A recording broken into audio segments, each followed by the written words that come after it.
Hi everybody, my name is Nicole Dickson. Thank you for being here with me again today. I'd like to talk with you today about the art of leadership, coherence, and education. But before I do that, I'd like to remind you of my leadership philosophy. As a leader, I believe that my role is to cultivate meaningful partnerships with students, families, and teachers in order to build a learning community focused on supporting children as they grow into thoughtful, caring, and compassionate citizens of the world. We work together to support students in developing an understanding of who they are culturally, academically, and socially within the local and global community, as well as how they want to contribute to those communities.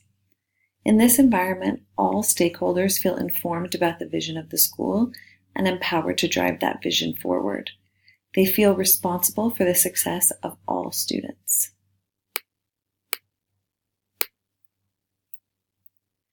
Beyond that, as a leader, I'm constantly striving for coherence throughout the school, focusing on a direction that will build collective purpose, cultivating collaborative cultures while clarifying individual and team roles, and deepening learning to accelerate improvement and foster innovation.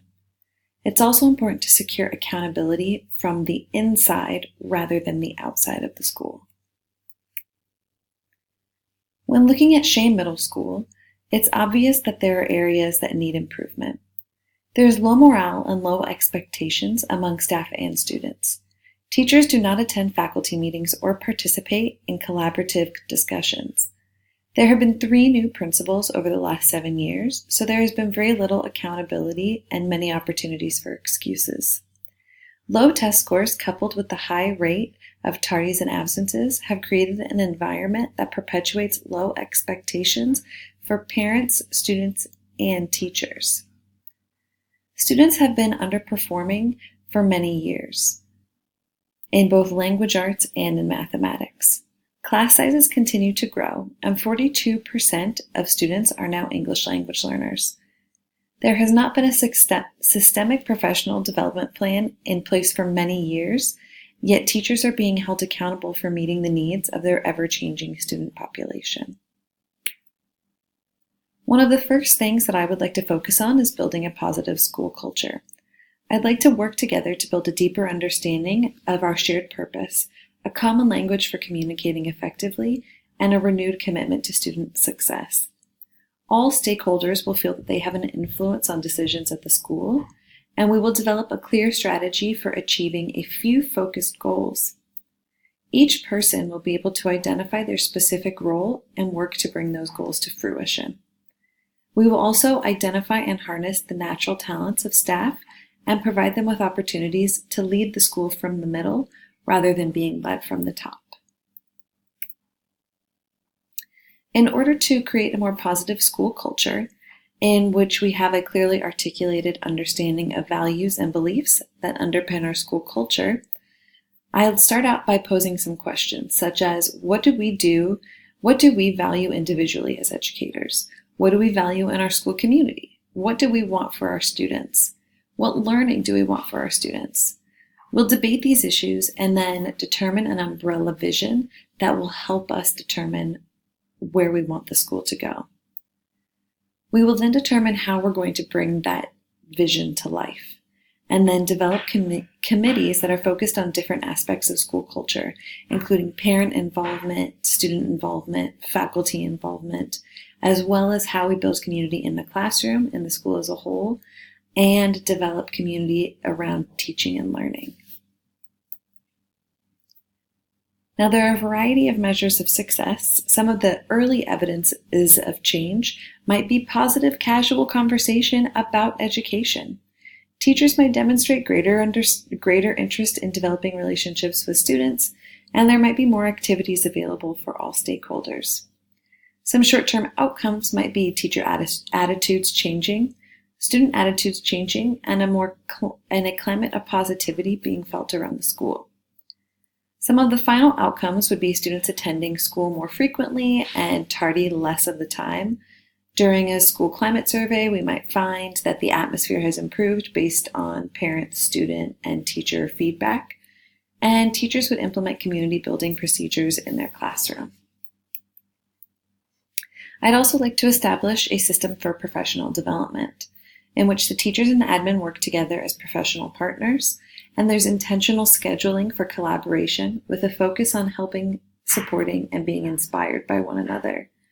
We'll practice and improve instructional strategies, work in professional learning communities to analyze lesson studies, gather data, compare data, and provide solutions for one another. There will also be cycles of sharing and revision coupled with mentoring and coaching. In order to make this happen, we need a professional development action plan.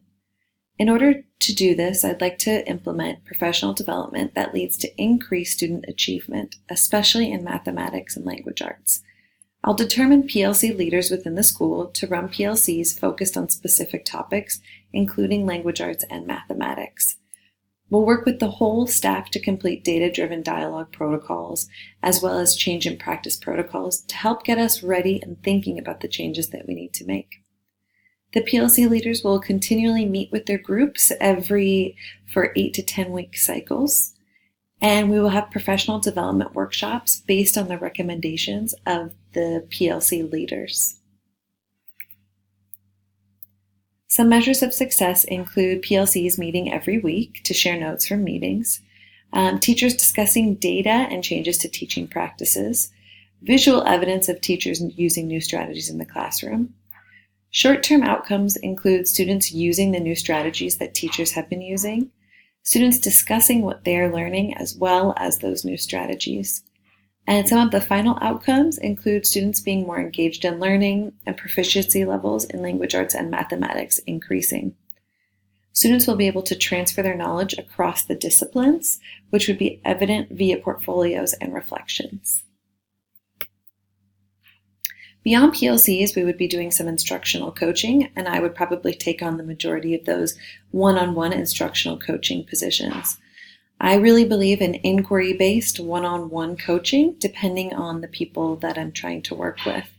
So one teacher was an experienced teacher who might be resistant to trying new strategies in the classroom, which is why I was reluctant to put her in a group with other teachers. I want her to feel comfortable working with just me to get to know herself a little bit better as an educator. I'd like to provide opportunities for her to reflect on her own practice based on recordings that she does of her own teaching. I believe through frequent self-observation and reflection, people can determine the areas in which they need to grow rather than being told explicitly by others where they need to change and make improvements.